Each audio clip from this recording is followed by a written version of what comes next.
નમસ્કાર. આજના સમાચાર એન્કર પ્રાચી સાથે. અંકલેશ્વરની સરસ્વતી વિદ્યા મંદિરમાં આનંદ મેળો શિશુનગરીનું ભવ્ય આયોજન. બાળકોમાં સંસ્કાર અને સર્જનાત્મકતાનો સંગમ જોવા મળ્યો. અંકલેશ્વર જીઆઈડીસી વિસ્તારમાં આવેલી સરસ્વતી વિદ્યા મંદિર ગુજરાતી અને મરાઠી માધ્યમ શાળામાં તાજેતરમાં આનંદ મેળો શિશુનગરીનું ભવ્ય આયોજન. અતિ ભવ્ય અને સુંદર આયોજન કરવામાં આવ્યું હતું. આ પ્રસંગે શાળાના નાનકડા ભૂલકાઓ દ્વારા વિવિધ શૈક્ષણિક અને સાંસ્કૃતિક પ્રવૃત્તિઓ ઉત્સાહભેર રજૂ કરવામાં આવી હતી. એણે ઉપસ્થિત સૌના મન મોહી લીધા હતા. આ કાર્યક્રમનો મુખ્ય ઉદ્દેશ બાળકોના નાનપણથી જ ભારતીય સંસ્કૃતિ, નૈતિક સંસ્કાર અને સર્જનાત્મકતા પ્રત્યે જાગૃતિ લાવવાનો હતો.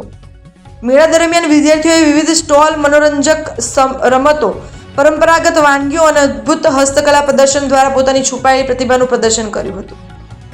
આ પ્રસંગે મુખ્ય મહેમાન તરીકે શ્રીમતી શીતલ રત્નદીપ પટેલ ખાસ ઉપસ્થિત રહ્યા હતા અને બાળકોના પ્રયાસોને બિરદાવ્યા હતા. શાળાના શિક્ષક મંડળના યોગ્ય માર્ગદર્શન અને વાલીઓના ઉમળકાભેર સહકારથી આ કાર્યક્રમ સફળતાપૂર્વક સંપન્ન થયો હતો. સમગ્ર શાળામાં સંકુલમાં આનંદ, ઉત્સાહ અને ભારતીય સંસ્કૃતિની સુગંધ પ્રસરી રહી હતી. મનોરંજનની સાથે શિક્ષણનો અનોખો સમન્વય સાધતો હતો અને આ આનંદ મેળો બાળકોના સર્વાંગી વિકાસ માટે એક ઉત્તમ માધ્યમ સાબિત થયો હતો.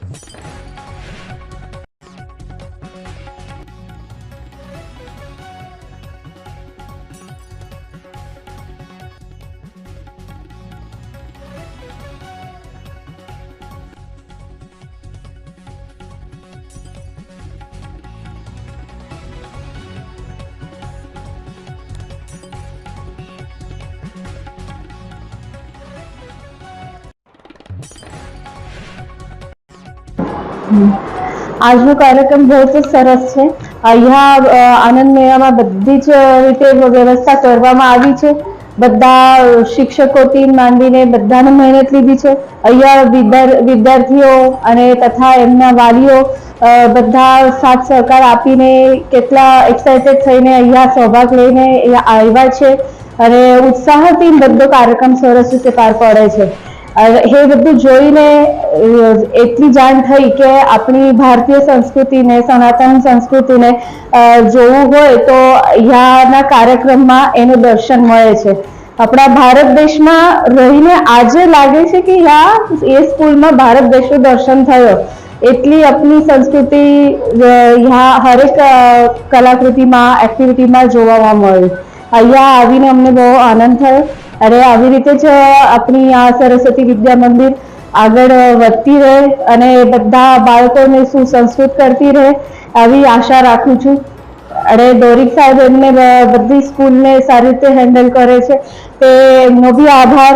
એમના જેવા પુરુષોની, એમના જેવા લોકોની આ જરૂરત છે કે જે આપણા સનાતન ધર્મને ટકાવી મૂકે છે અને આપણા સંસ્કૃતિને આગળ વધવા માટે આવી શાળાનું નિર્માણ કરતા રહે और अपना भविष्य में जो पीढ़ी है એને સુસંસ્કૃત કરતા રહે. यहाँ આવી તે બદલ હું बहुत આભારી છું. બહુ સારું લાગ્યું. આપણી સંસ્કૃતિનો દર્શન થયું તે બદલ હું આભારી છું. નમસ્કાર. આજે હું આ સરસ્વતી વિદ્યા ભારતી સ્કૂલમાં આવી અને પ્રાંગણમાં પગ મૂકતા જ ખૂબ જ આનંદ થયો. જે કાંઈ જોયું એનાથી એવું લાગે કે અહીંયા જે શિક્ષણ દેવાય છે એ સ્વયંભૂ શિક્ષણ મળે છે. શીખવવું પડતું નથી, જાતે જ વિદ્યાર્થીઓ શીખે છે. આ તો પ્રયોગો છે પણ કદાચ આ જ રીતે આ શાળામાં ભણાવાય છે. ખૂબ આનંદની વાત છે કારણ કે આજે બહુ ઓછી શાળાઓમાં આ વસ્તુ જોવા મળે છે. દરેક શિક્ષકોને પણ ખૂબ ખૂબ અભિનંદન કે એમણે ખૂબ મહેનત કરી છે કારણ કે આટલી મોટી વ્યવસ્થામાં આટલું મોટું કામ કરવું, દરેક વસ્તુ ઝીણી ઝીણી વસ્તુનો પણ અહીંયા ધ્યાન રખાયું છે અને એ જે કામ એ લોકોએ કર્યું છે દરેક શિક્ષકોને અભિનંદન.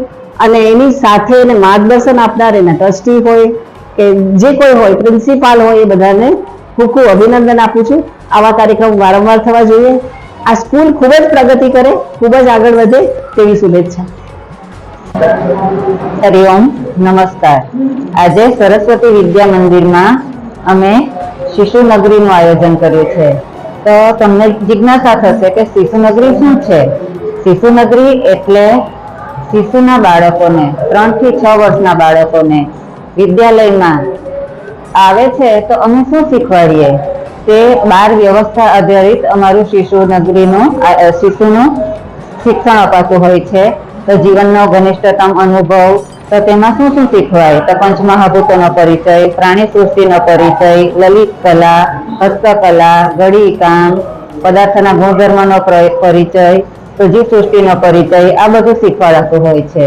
બીજું હોય છે સુસંસ્કાર અને ચારિત્ર નિર્માણ, તો તેમાં સારા સંસ્કારોનું સિંચન થાય તેવી વાર્તાઓ, નાટકો, ગીતો, એવું બધું કહેવામાં આવતું હોય છે. દેશભક્તિ શીખવાડાય, પર્યાવરણની સુરક્ષા કેવી રીતના થાય એ શીખવાડાય, સારી ટેવ શું છે, ખરાબ ટેવ શું છે એ બધું શીખવાડાય. ક્ષમતાઓના વિકાસ માટે બાળકની શારીરિક ક્ષમતા, બૌદ્ધિક ક્ષમતા, આત્મિક ક્ષમતા, માનસિક ક્ષમતાનો વિકાસ થાય, એને આધારિત વિવિધ ક્રિયાકલાપો થતા હોય છે. તો તે કેવી રીતના થતા હોય ને શું હોય છે તેનું આ બાળ વ્યવસ્થા આધારિત જે શિક્ષણ ચાલે છે તેનું આયોજન અમે આ શિશુ નગરીમાં કર્યું છે, અને વાલીઓને અને સમાજને ખબર પડે કે અમારા વિદ્યાલયમાં શું ચાલે છે એ બતાવવાનો અમે પ્રયત્ન કર્યો છે. અને સાથે સાથે આનંદ મેળાનું પણ આયોજન કર્યું છે, જેના થકી બાળકોને કંઈક આનંદ અને ઉત્સાહ અને શિક્ષણ પણ મળે છે.